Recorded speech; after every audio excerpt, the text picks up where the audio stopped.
Halo semuanya, selamat datang di channel Teman Cerita.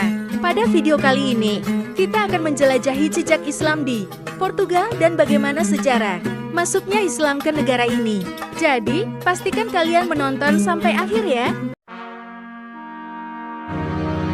Di awal abad ke-8 Masehi, Islam muncul dari Jazirah Arab dan menyebar dengan cepat.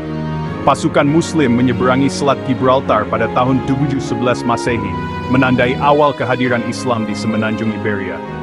Dipimpin oleh Tariq ibn Ziyad, pasukan Muslim dengan cepat mengalahkan penguasa Visigoth. Alasan dibalik penaklukan cepat ini termasuk kekuatan militer pasukan Muslim dan perpecahan internal dalam kerajaan Visigoth. Kedatangan Islam adalah momen penting, mengantarkan era baru pertukaran budaya dan intelektual. Periode ini sangat membentuk identitas Portugal dan Spanyol. Penaklukan Muslim atas semenanjung Iberia terjadi dengan sangat cepat. Kerajaan Visigoth, yang dilemahkan oleh perselisihan internal, rentan terhadap ancaman eksternal. Konflik internal ini membuat mereka tidak mampu mempertahankan wilayah mereka dengan efektif.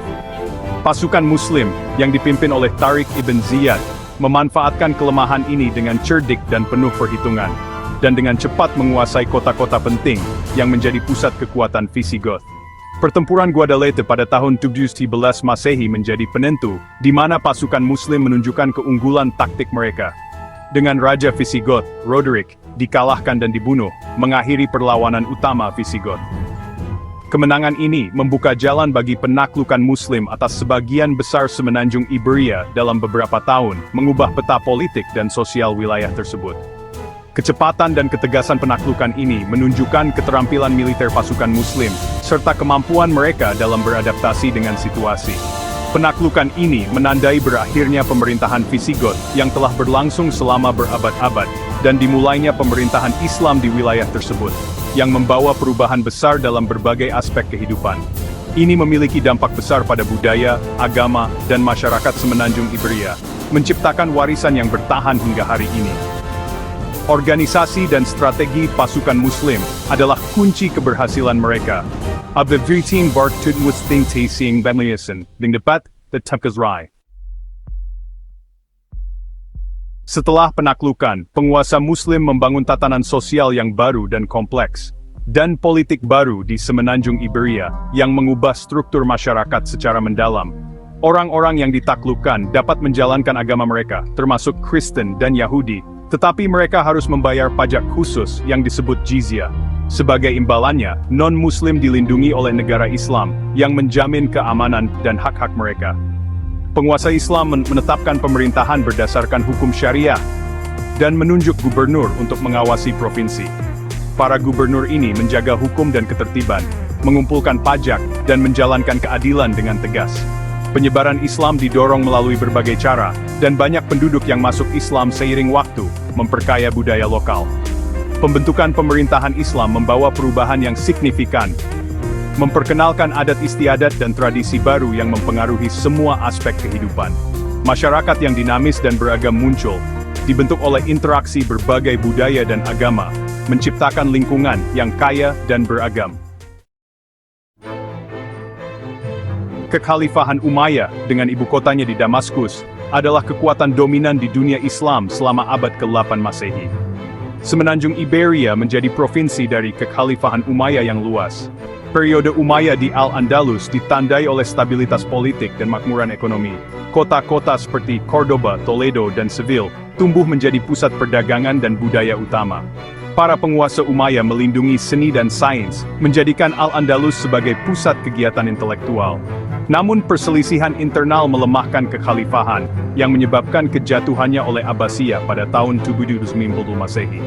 Warisan Umayyah di Al-Andalus terus mempengaruhi perkembangan wilayah tersebut. Kejatuhan kekhalifahan Umayyah memiliki dampak yang signifikan bagi Al-Andalus. Abd al-Rahman Thurs, seorang Umayyah yang masih hidup, melarikan diri ke Al-Andalus dan mendirikan Emirat Cordoba pada tahun 796 Masehi. Dia mengkonsolidasikan kekuasaan, memadamkan pemberontakan, dan membangun pemerintahan pusat yang kuat. Abd al-Rahman Uwas menangkis upaya Abbasiyah untuk menegaskan kembali kendali atas Al-Andalus. Di bawah pemerintahannya, Cordoba berkembang sebagai pusat pembelajaran, budaya, dan perdagangan. Dia membangun Masjid Gung Cordoba, contoh megah arsitektur Islam. Pemerintahan Abd al-Rahman Pius menandai awal dari zaman keemasan bagi Al-Andalus. Emirat Cordoba menjadi mercusuar kecemerlangan intelektual dan budaya. Periode ini menyaingi kekhalifahan Abbasiyah di Baghdad. Emirat Cordoba mengalami periode kemakmuran dan perkembangan budaya yang belum pernah terjadi sebelumnya. Zaman keemasan ini menyaksikan perkembangan seni, sastra, sains, dan filsafat yang luar biasa. Al-Andalus menjadi pusat pembelajaran utama, menarik para cendekiawan dari seluruh dunia Islam. Cendekiawan terkemuka termasuk Averroes, Maimonides, dan Al-Zahrawi. Seni, arsitektur, dan sastra juga berkembang, dengan Masjid Agung Cordoba dan Alhambra di Granada sebagai contoh utama. Penyair seperti Ibn Zaim dan Ibn Hazm menghasilkan karya-karya yang indah dan canggih. Zaman keemasan Al-Andalus adalah masa kecemerlangan intelektual dan budaya. Periode ini meninggalkan warisan abadi pada sejarah dan budaya wilayah tersebut. Zaman keemasan Al-Andalus akhirnya berakhir. Pada abad ke-11, kekhalifahan Cordoba pecah menjadi kerajaan-kerajaan kecil yang dikenal sebagai taifa. Para taifa secara politik lemah dan secara militer rentan, menjadikan mereka mangsa empuk bagi kerajaan-kerajaan Kristen di utara. Jatuhnya kekhalifahan menandai titik balik, yang mengarah pada ketidakstabilan politik dan kelemahan militer. Periode ini akhirnya menyebabkan kemunduran bertahap pemerintahan Muslim di semenanjung Iberia. Negara yang dulunya bersatu itu bubar, mengubah arah sejarah wilayah tersebut. Kerajaan-kerajaan Taifa, meskipun terpecah secara politik dan sering berkonflik, terus menjadi pusat budaya dan pembelajaran yang sangat penting.